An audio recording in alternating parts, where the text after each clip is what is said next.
See, I am not a fan of any particular political leader or a party. 1.25 billion people, we have our share of nutcases, of course. In this country, we have every kind of people, presidents, prime ministers, cricket captains, anybody can be anybody according to their talent. This is the only country left on the planet where everybody can do what they want to do and say what they want to say. You're talking about actual intolerance or the debate that's happening? If you're talking about actual intolerance, if you're talking about intolerance in this country, obviously you never traveled outside this country. You don't know how the rest of the world is.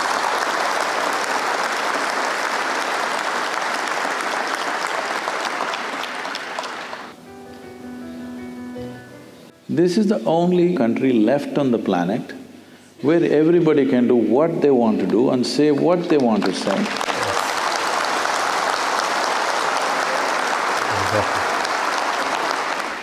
1.25 billion people, we have our share of nutcases, of course. Every country has, we have our share. At least you must understand this.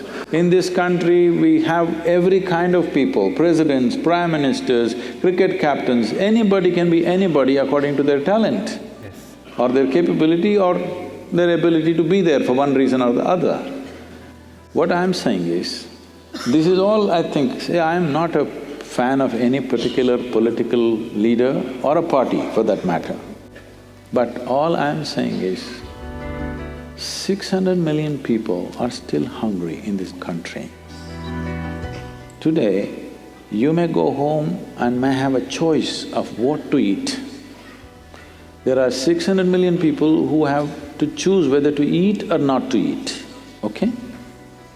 When this is the condition, when a government gets elected, maybe I didn't vote, I voted for somebody elected somebody. Majority of the people elected a government. Once they elect them, next 5 years, everybody shut up and support the government, whoever it is. Exactly. It's not about who got elected, whoever got elected. 5 years, just shut up and support that government in every possible way. If you're interested, if you have some humanity in you, you just go around in this country and see the whole goddamn country is a slum. Yes or no? It's not just in cities, the entire country is a slum, believe me. They neither have water, nor toilet, nor anything, okay? When the condition of the country is like this, you have time to talk about all these things. It's a shame. It's not about intolerance, it's lack of humanity in you. What if I told you that India's most famous spiritual guru has more in common with Prime Minister Modi than you think? A secret alliance just beneath our noses that few news outlets are talking about. Ever seen tweets of Modi wishing Sadhguru's happy birthday? Or videos of Sadhguru riding bike with Modi? It sounds strange, but their bond has quietly growing for years. Sadhguru even insisted Modi's trip Kashmir of its special status months before it happened, something the Prime Minister did in 2019. Why are they so close? What are they really saying to each other on camera and off? We dug into their history, the truth in a tangled web of politics and spirituality. On one hand, Sadhguru is a yoga guru that Hollywood celebrities follow. Will Smith and even Michael Obama have listened to his wisdom. He led global crusades like Save Soil, collaborating with Leonardo DiCaprio and addressing the United Nations on climate issues. But as he builds that international image, critics inside India paint a different picture. To some observers, Sadhguru is what they call a neoliberal guru, a guru who embraces wealth and power. Environmental scientists even say his grand campaigns are superficial.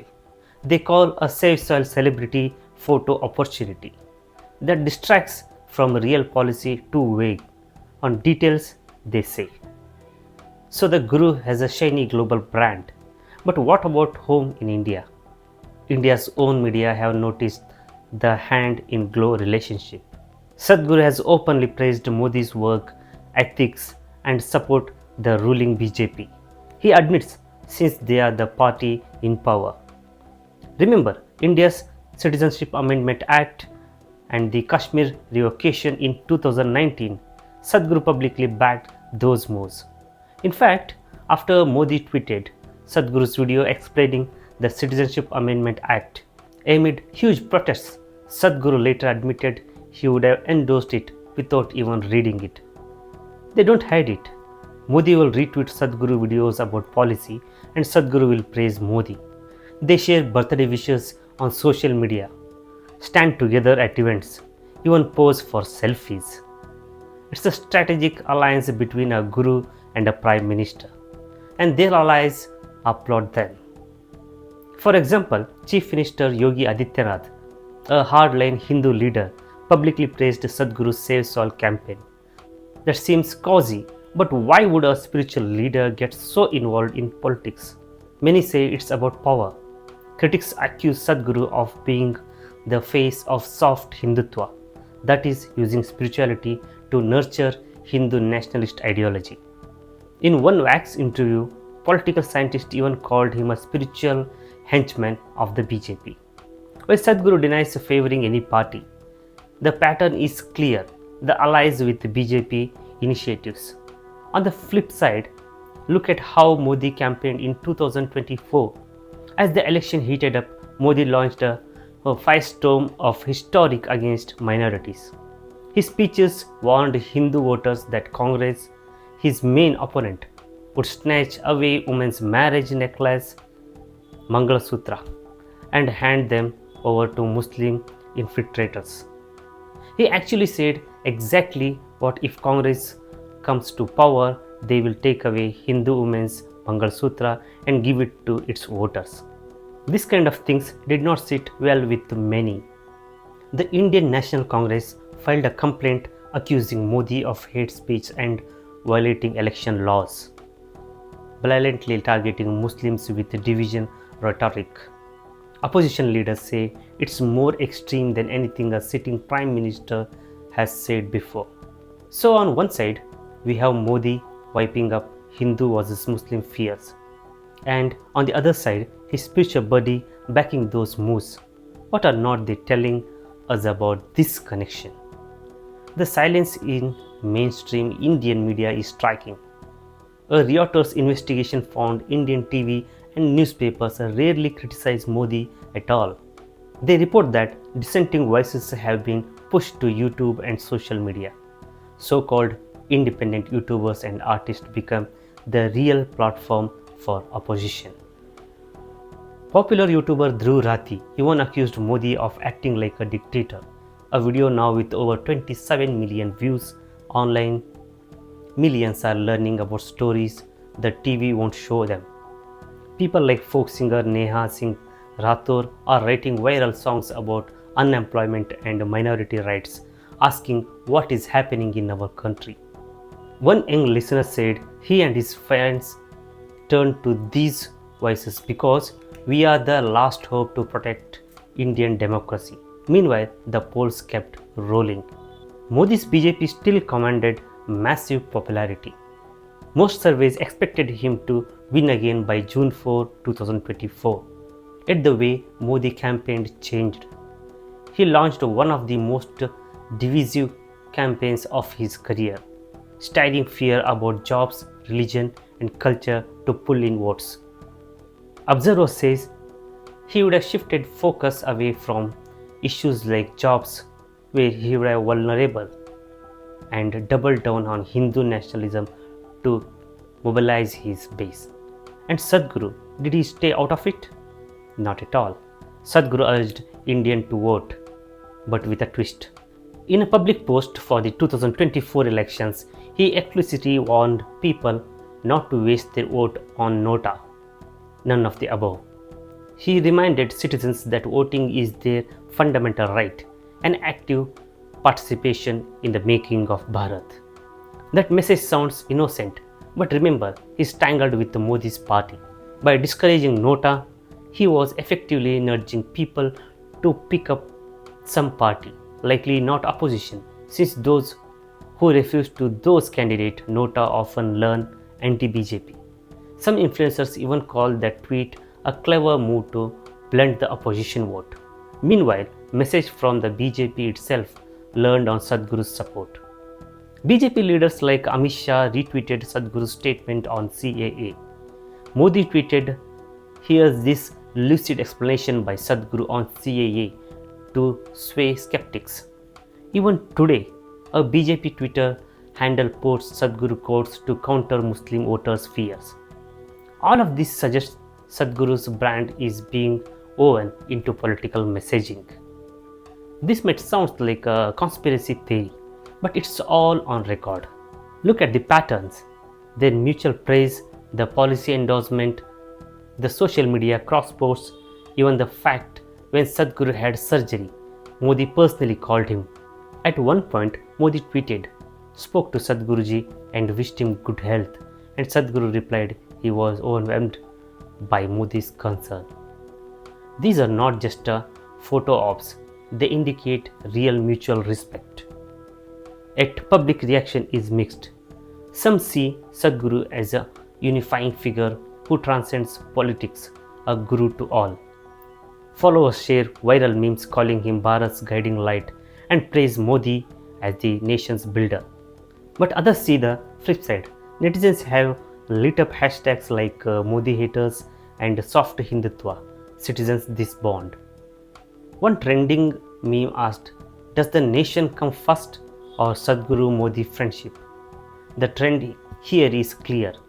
Whenever something about Modi is silent in media, it's roaring online. We found the sources in reports and letters and even international news. The real question is, what are they not telling us? Why did the mainstream stay silent while Modi's campaign grew even more nationalistic and Sadhguru got pulled into it? Look internationally. In Washington, elected officials were uneasy. More than 70 US lawmakers signed a letter urging Biden administration to raise human rights with Modi.